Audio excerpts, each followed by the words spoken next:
Hey guys, Dacus here, bringing you a quick guide for Havoc Demon Hunter DPS for PvE. So first I'm going to go over the artifact route that I went. I started with Warglaze of Chaos, came down to Sharpened Glaze, and then I went up to Rage of the Illidari.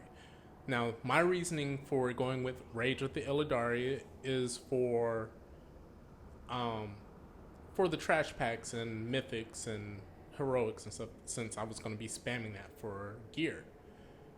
Having that extra DPS boost really helped in some situations. So yeah, that was a good choice to go for that first. Next, I came up, got Critical Chaos, Chaos Vision, into Anguish of the Deceiver, which adds your eye beam as a single target spell. It adds a dot to your eye beam per application. So it hits for about 100 plus K, so that's pretty good. Now with the artifact talents, there's only two that will actually change your gameplay. One being Anguish, it adds your eye beam into a single target. And the second one is actually Demon Speed, which makes your blur not only a defensive but an offensive spell. So if you're running low on fail charge, like if you use both procs, like say for movement or something, you can easily activate your blur, which is a minute cooldown. Yeah, a minute cooldown. And you can have 2 free charges of fail rush. So you can use that however you see fit. So if you need to get to another place, hold on one second. Might actually buy that. But yeah, if you need to get to point A, or you need to get to point B, and you need to dump both of your fell rushes, well, you need fell rush for a momentum build. So just activating that blur gets you 2 free charges. So it's a win for everybody. Now, side note for the relics. Personally, I went for the highest item level I could go. Doesn't matter about what traits you get, because weapon damage is king for melee. So if you get something like a Mythic Warforged 850 item level relic, go for that. Put it in. It doesn't matter if it's a shitty stat like Deceiver's Fury, Like, just put it in. Weapon damage is going to carry you a lot more. Worry about getting the exact relics you need in the raids, or if you get extremely lucky in Mythics or Mythic Plus, then put it in. If not, just go with the highest item level. The relics that you do want to shoot for are Sharpened Glaive and the what's the name of this? What's the name of this talent? Critical Chaos. Those are the two that you really want.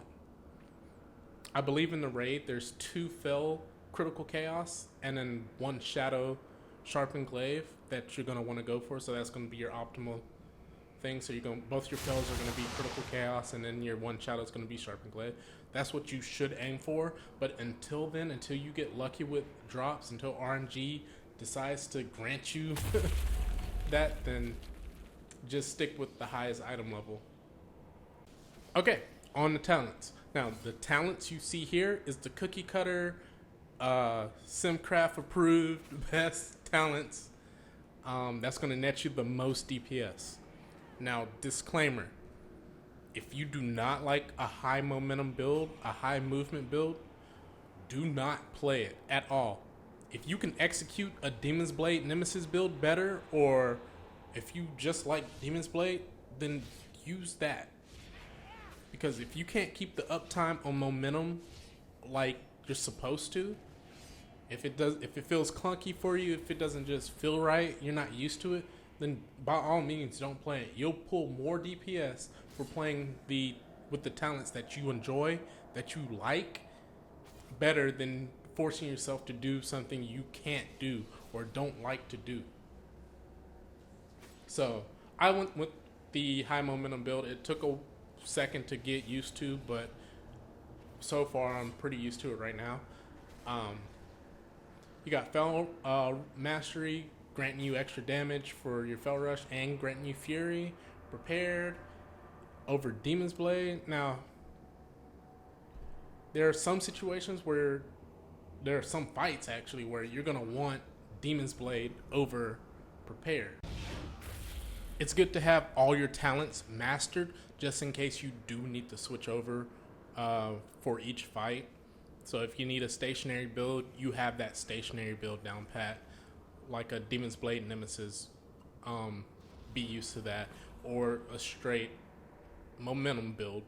Be used to that as well. Be used to all the different types of combinations that you can use, because there will be fights that you need a certain talent to use, and if you're not in practice with that, that's gonna greatly affect your DPS and your rotation. The next talent tree, Bloodlet. Bloodlet is a strong ability. Try to keep this up 100% of the time. It's possible to with Master Glaive, since you have 2 charge, so it's possible to keep this up 100% of the time, but don't force it. Like, make sure you have momentum buff up when you do throw Glaive. That way, with the momentum buff, your Bloodlet will be buffed as well. So make sure you always have that rolling when you Bloodlet. If not, it's going to be like 20% less damage, and it's going to lower your DPS. Okay, next we have Soul Rending. That's pretty much the best route to go. Have your Metamorphosis as a defensive if you want to use it. But some of these, like, I wouldn't take another one because that increases the... Yeah, you wouldn't be able to use your Blur as a offensive spell. I don't think so. I don't know.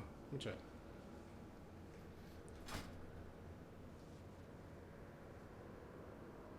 Okay, yeah, so you can use it, but now you have a minute and 30-second cooldown on 2 charges instead of a minute.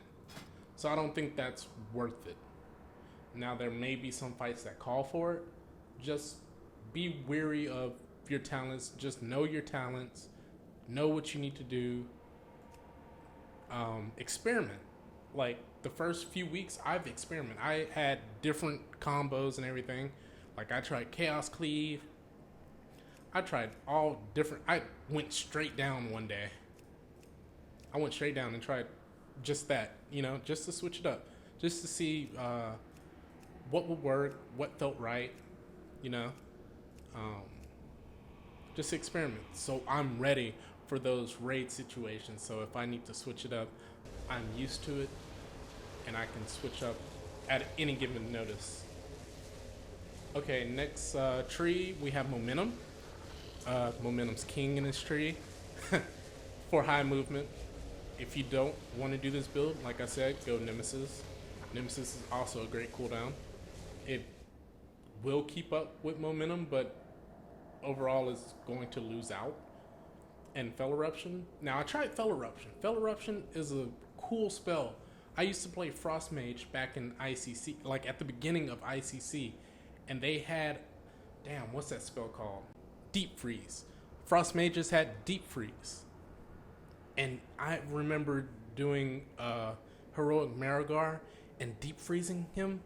I would instantly pull aggro because Deep Freeze did a shit ton of damage. So seeing like a stun that does double damage to permanently immune targets, that excited me because I was like, okay, this is going to be like that Deep Freeze experience that I had, which it kind of is. It's a big spell on a 35-second cooldown, but it's not as competitive as Momentum or Nemesis. Now, if they were to buff the damage, oh yeah, it would be worth it because that's a huge chunk. It is a huge chunk, but they would need to buff it by a lot. Like, I think I had crits going for 1.2 million, 1.3 million.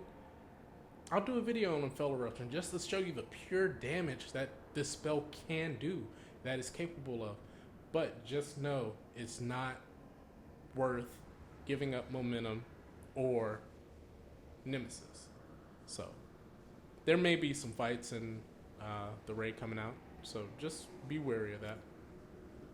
Next up, we have Master Glaive. Grants you 2 charges of Throw Glaive. Easy enough. Simple. You have more options for your Bloodlet and everything.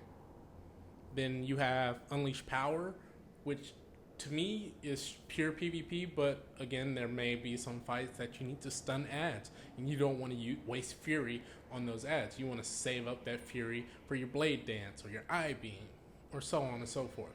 So having Unleashed Power will help. It's not like you're going to be losing DPS by ditching Master Glaive, because by the time Bloodlet is ticking down, your Throw Glaive will be up again. So it's not like you're actually losing DPS. So, yeah. And then Demon Reborn, fun? I don't know. I don't know about that talent. Next up, we have Chaos Blades, which is your best single target, pure single target DPS cooldown for this tree. Now, there are some sims showing that Fell Barrage is just ever so slightly behind Chaos Blades in single target. But this very second, there's another ad that comes into the equation. Just one more ad. Fell Barrage will overtake Chaos Blades. And it's just going to add up more and more the more ads that come. So if in any part of the fight, beginning, middle, or end, there are ads, Fell Barrage is going to take over Chaos Blades. Easy. When I was trying out Demon's Blade and Fell Barrage, I would just have I would go from 0 stacks of Fell Barrage to 5 stacks easily with Demon's Blade because of that proc. It's crazy. Like, those two together are dangerous because you could be at a 3 stack, but then Demon's Blade's proc, and it procs you up to 5, but you might have been missing out on whatever. So just be careful with that. As soon as you see 5, as soon as that button lights up, use it, because there are some more coming. So those two are pretty dangerous. They're pretty fun. It's pretty fun to do, especially in dungeons. Like my main dungeon, this is like my main dungeon, my main mythic / heroic run through. This is what I will use, because most of the fights, the vast majority of the fights in those 5-mans have at least one ad that pops up, and then plus the trash and everything that goes through. Okay, so on the stat priority. Now, you have 2 separate routes depending on your 110 talent. If you go Chaos Blades, it's going to be Agility, Crit, Haste, Versatility, Mastery. Now, if you were to switch it up and go to Fell Barrage, it would be Agility, Crit, Versatility, Haste, then Mastery. Now, the reason for that is Haste does not affect Fell Barrage at all. Like, it doesn't affect it at all. It doesn't reduce the cooldown, the recharge rate of it. It doesn't increase the speed of which the charges go out. Nothing. Whereas Versatility actually buffs the damage of it. And the same with Chaos Blades.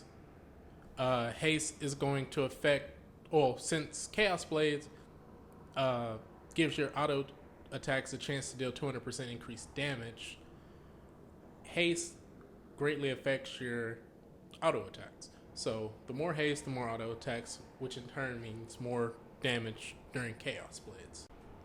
Alright, that's it for the guide, guys. Thank you if you stayed till the very end. Please leave a like and subscribe to the channel for more content. I will be doing another guide on movement. So if you're worried about that, or you want an actual visual guide, there will be a video on that coming very soon. So, till next time, see you.